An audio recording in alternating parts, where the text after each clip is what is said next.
Are you serious? Are you serious? What?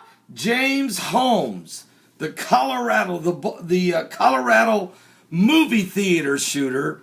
There's breaking information, I shouldn't say breaking, but new information surfacing over at Infowars.com and Alex Jones, and it was sent to me by Stephen of Oklahoma. Now, part of the reason why Stephen sent this to me this morning is because before the Colorado shooting, Stephen of Oklahoma had a dream.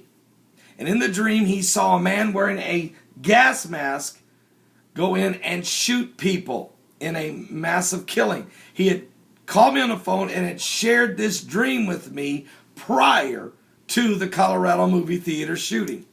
And I'm going to say 6 weeks, maybe 2 months before. So when the Colorado shooting happened, I mean, that was one thing. I was blown away. But then when I heard that James Holmes was wearing a gas mask, I was stunned, to say the least, because I knew what the dream that Stephen of Oklahoma had. But Stephen also said in the dream there was 2 people. And there's been theories, there's been conspiracy thoughts that maybe there was a second person. I've heard reports they found a second mask outside the theater, footprints, a lot of different stuff we've heard. But we've got some information here from a prison inmate. Credibility, you can challenge it. It could be a bold-faced lie. Maybe the guy's telling the truth. Or maybe it's somewhere in between. But let me read to you what's going on here on this report. James Holmes told me he was programmed to kill by an evil. Say it again. James Holmes told this other inmate that he was programmed to kill by evil. Therapists are saying. Okay, now listen to this.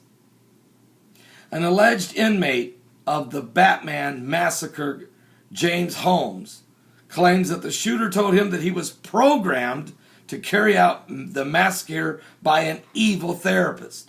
Now, the shocking story has gone virtually unnoticed after appearing in a blog post on Denver Westward website last week.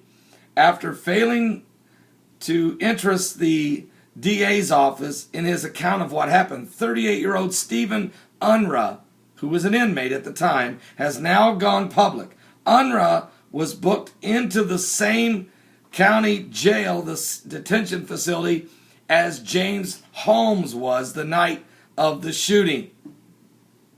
Unruh then claims that he was able to communicate with James Holmes from a nearby cell. Get some coffee. What? Wait till I tell you what he's saying.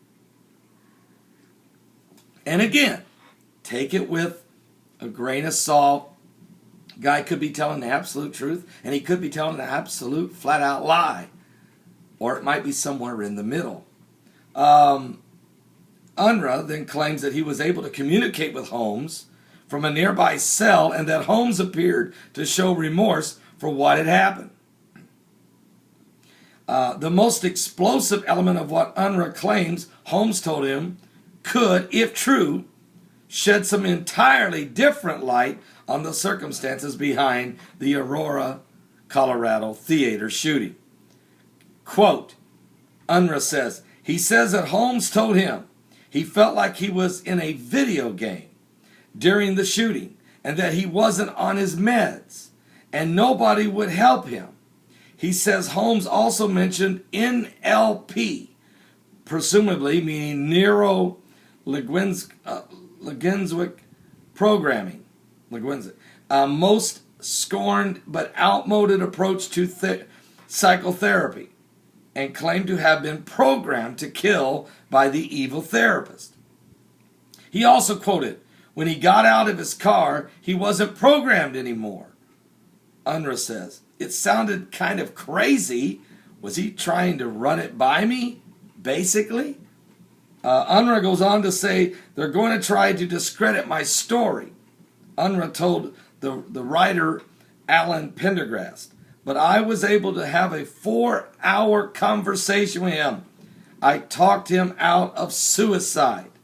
Now, Pendergrast, who wrote this story, notes that although the jail authorities doubt Unruh would have had an opportunity to speak to Holmes, certain elements of the story seem to ring true, including a description that resembles the head-banging routine that sent Holmes to the hospital last week. Stories about infamous killers being brainwashed and carrying out murders are almost commonplace. The most well-known would be Sirhan Sirhan, who assassinated Robert F. Kennedy.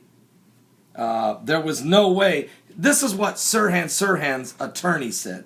There is no way that Sirhan Sirhan killed Robert F. Kennedy, according to Sirhan's lawyer, Larry Teeter. He was the fall guy. His job was to get busted while the trigger man walked out. He wasn't consciously involved in any plot. He was a patsy. He was unconscious, unaware of what was happening. He was the true Manchurian candidate. Now, the CIA's use of mind control to create killers is a matter of historical record, and you can find that in the MK-Ultra, which is the code name for Covert Illegal CIA Human Research Program run by the Office of Scientific Intelligence that came to light back in 1975 through investigations by the Church Committee and by a presidential commission known as the Rockefeller Commissions. A 14-year CIA veteran, Victor Marcelli, insisted that the program is still ongoing and has not been abandoned. Now here's the question. Let's just break it down. First of all, Stephen of Oklahoma, your dream was miraculously true. It came true about 2 months later. There was a theater shooting. The gunman was wearing a gas mask. And we know that I think 12 people died in the shooting and others were wounded. So that we know is true. And we know that a gunman did it. The question is, was he under the influence of a special CIA type mind control methods? Was he a psychopath that's just freaking out on us? Or was he being possessed by a demon presence, an evil from the devil itself? And was he thinking his therapist was mind controlling him? Or was Satan literally entering into him to do such evil deeds? And if the United States CIA was involved in some plot, what was it about and what would it be for? Now, Alex Jones brings a lot of stuff forward, and he's followed by millions of people. And some of the things he brings forth, I totally disagree with him because for different reasons, he looks at things from a different perspective. But at the same time, there are some things that Alex Jones brings forward that absolutely has to be looked at because he does have the ability, including the Bohemian Grove and the Bilderberg Group and other things. He exposes plots involved in the U.S. government of the rise of the New World Order. And yes, the New World Order is biblical. It is the beast in the Bible.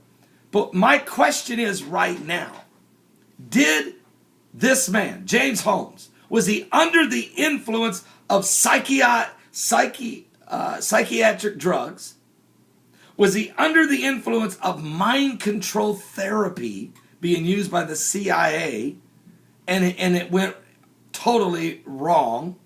Or was he under the mind control and spirit control of demon spirits? Now, I'm writing a book right now called Zombie Apocalypse, The Return of Legion. And if you want to get a pre-order copy of it, do it now. Go to my website at www.paulbegleyprophecy.com. That's www.paulbegleyprophecy.com. And you can get your pre-ordered copy. It'll be done late December and be one of the first to get it in your hands. I will be exposing demonology as it relates to all these zombie apocalypse, all this flesh-eating demons.